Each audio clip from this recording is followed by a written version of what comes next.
Comment investir sans apport dans l'immobilier? C'est le but aujourd'hui de cette vidéo, de vous expliquer comment investir sans argent dans l'immobilier. Alors si vous ne me connaissez pas encore, je m'appelle Charles, je suis consultant en investissement immobilier et c'est pour cela que je fais cette vidéo aujourd'hui. C'est pour vous donner donc deux techniques.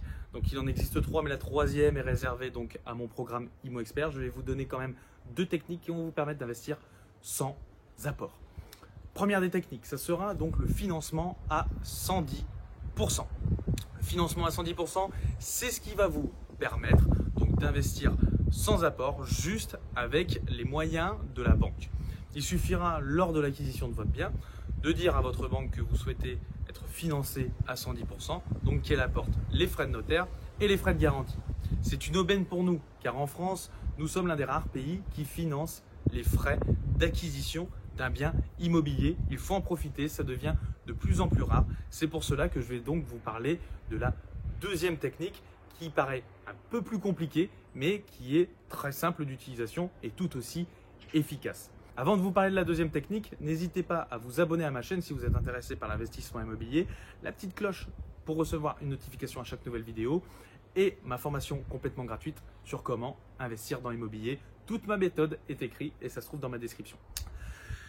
La deuxième technique donc, qui va vous permettre d'investir sans apport sera ce qu'on appelle l'acte en main. L'acte en main, c'est un compromis de vente qui sera donc effectué obligatoirement chez le notaire et il y aura donc un jeu d'écriture dans ce compromis de vente.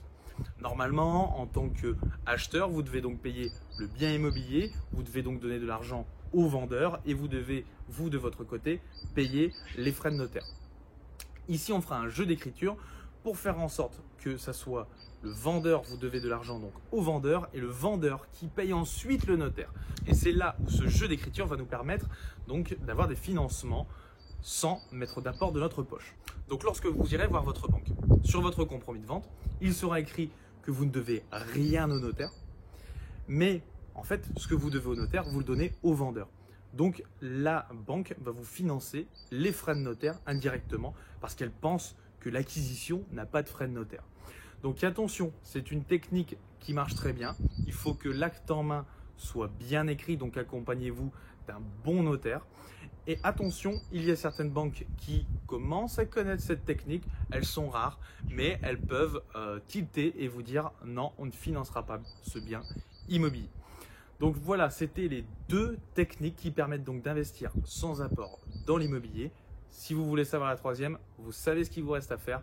En tout cas, je vous remercie d'avoir regardé cette vidéo et je vous dis à bientôt. N'hésitez pas à vous abonner. À bientôt.